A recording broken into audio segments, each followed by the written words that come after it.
بسم اللہ الرحمن الرحیم۔ اللہ کے نام سے شروع جو بڑا مہربان نہایت رحم کرنے والا ہے۔ محترم ناظرین کرام، السلام علیکم۔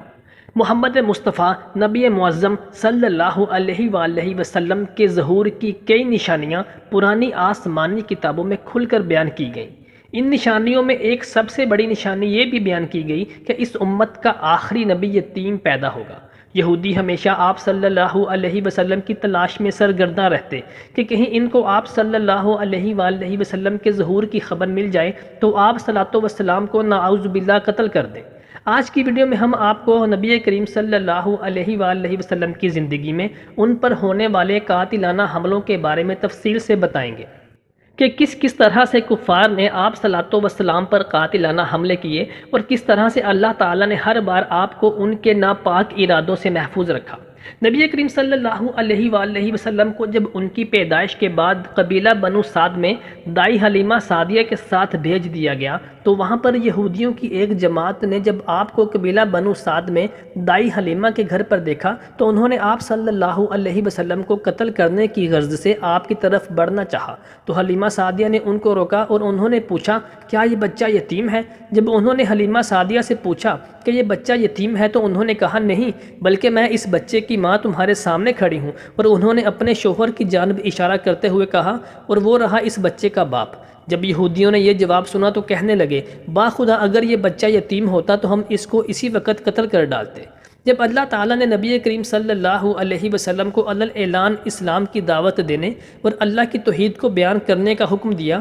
تو آپ صلاۃ وسلام نے اپنے خاندان سے اسلام کی تبلیغ کا آغاز کیا۔ جب آپ صلاۃ وسلام کی دعوت پر آپ کے خاندان کے لوگ آپ کے گھر پر تشریف لائے اور آپ نے ان کے سامنے اللہ تعالیٰ کی توحید اور اپنی نبوت کا اعلان کیا تو وہ آپ صلاۃ وسلام کی جان کے دشمن ہو گئے، لیکن وہ آپ صلاۃ وسلام کے چچا ابو طالب کی موجودگی میں آپ کو زیادہ نقصان نہ پہنچا سکتے تھے، کیونکہ آپ کے چاچا ابو طالب قریش کے سرداروں میں سے ایک تھے اور وہ بہت باروب شخصیت کے مالک تھے۔ ایک دن کفار کے تمام سردار ابو طالب کے پاس آئے اور کہنے لگے اے ابو طالب، اب قریش کے سردار آپ ہیں اور ہم آپ کی عزت کرتے ہیں اور آپ کی اس عزت کی وجہ سے محمد کو نقصان نہیں پہنچاتے، لیکن جس طرح سے وہ ہمارے لوگوں کو گمراہ کر رہا ہے اور ہمارے خداؤں کو جھوٹا کہتا ہے تو وہ وقت قریب نہیں کہ جب ہماری برداشت کا پیمانہ لبریز ہو جائے اور ہم اس کو نعوذ باللہ قتل کر دیں۔ چنانچہ آپ محمد مصطفیٰ کو سمجھائیں کہ وہ اپنے اس ارادے سے باز رہیں، اس کے بدلے میں وہ جو چاہے گا ہم اس کو دینے کے لیے تیار ہیں۔ وہ عرب کی جس عورت سے شادی کرنا چاہے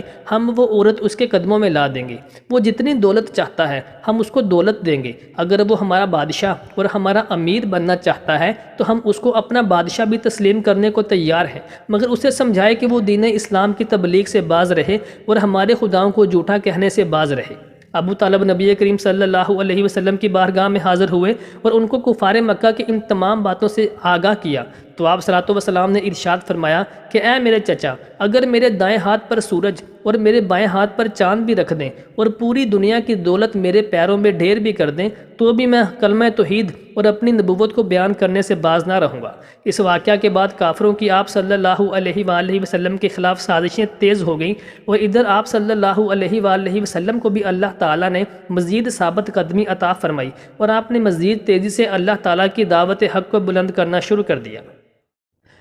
ابو طالب کی وفات کے بعد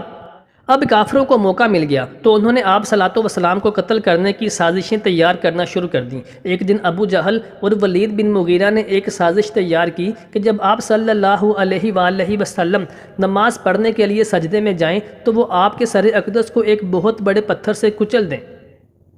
اپنی اس سازش کو عملی جامہ پہنانے کے لیے ابو جہل آپ صلی اللہ علیہ وسلم کے قریب پہنچا۔ جب آپ صلاۃ وسلام سجدے میں پہنچے تو اس نے ایک بھاری بھرکم پتھر اٹھایا اور آپ صلاۃ وسلام کے سر اقدس کو کچلنا چاہتا ہی تھا کہ وہ پتھر اس کے ہاتھ کے ساتھ چپک گیا۔ اس نے بے شمار کوششیں کی لیکن وہ پتھر اس کے ہاتھ سے جدا نہ ہوا۔ جب آپ صلاۃ وسلام نے نماز ادا کر لی تو ابو جہل نے آپ صلاۃ وسلام سے گزارش کی کہ اس پتھر کو میرے ہاتھ سے جدا کر دیجئے۔ نبی معظم صلی اللہ علیہ وآلہ وسلم نے دعا فرمائی اور وہ پتھر اس کے ہاتھ سے جدا ہو گیا۔ یہ سارا واقعہ جب ابو جہل نے ولید بن مغیرہ کو جا کر بتایا تو وہ ہنسنے لگا اور کہنے لگا یہ کام میں کر کے آتا ہوں۔ اس نے بھی جب کوشش کی کہ آپ صلی اللہ علیہ وسلم کے سر اقدس کو پتھر سے کچل ڈالے مگر اچانک ہی وہ وہاں سے ہڑبڑا کر بھاگ اٹھا اور اپنے ساتھیوں کے بیچ میں جا کر ہانپنے لگا۔ اس کے ساتھیوں نے کہا تمہیں کیا ہو گیا ہے؟ تم تو محمد کو قتل کرنے کے ارادے سے گئے تھے اور تم ان کے بہت قریب بھی پہنچ گئے تھے، پھر ایسے ہڑبڑا کر ڈر کے بھاگنے کا کیا سبب ہوا؟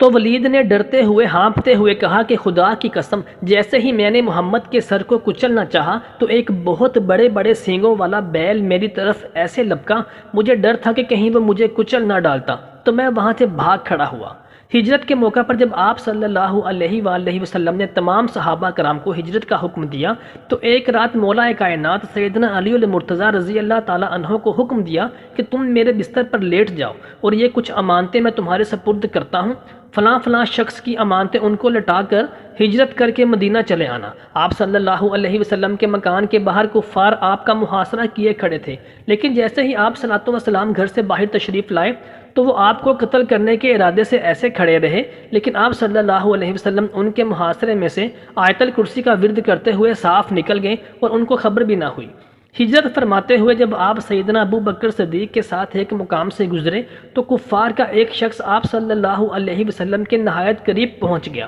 اور ارادہ قتل سے جیسے ہی اس نے آپ کی طرف تلوار بڑھانا چاہی تو اس کا گھوڑا پیروں سمیت زمین کے اندر دھنس گیا۔ غزوہ احد کے موقع پر جب نبی کریم صلی اللہ علیہ وسلم کی ہدایات کو بھول کر صحابہ کرام نے پہاڑی کو چھوڑ دیا تو کفار نے پیچھے سے حملہ کر دیا، جس کے نتیجے میں وہ آپ صلی اللہ علیہ وسلم کے نہایت قریب پہنچ گئے اور یک بارگی میں حملہ کر دیا۔ اس مشکل ترین وقت میں صحابہ کرام کی ایک جماعت آپ صلی اللہ علیہ وسلم کے ارد گرد گھیرا ڈال کر آپ کی حفاظت پر معمور ہو گئی۔ کفار نے بہت کوششیں کی لیکن وہ صحابہ کرام کے اس گھیرے کو توڑ کر آپ صلی اللہ علیہ وسلم تک اپنے ناپاک ارادے لے کر نہ پہنچ سکے۔ اسی حملہ میں آپ صلی اللہ علیہ وسلم کے دندان مبارک شہید ہوئے۔ محترم دوستوں، نبی صلی اللہ علیہ وسلم پر قاتلانہ حملوں کے یہ سلسلے ختم نہ ہوئے، بلکہ آپ صلی اللہ علیہ وسلم کو آپ کے آخری عمر کے حصے میں کھانے میں زہر ملا کر دیا گیا، جس کو تناول فرمانے کے بعد آپ صلی اللہ علیہ وسلم شدید بیمار ہوئے اور اسی دوران آپ صلی اللہ علیہ وسلم پر کالا جادو بھی کیا گیا،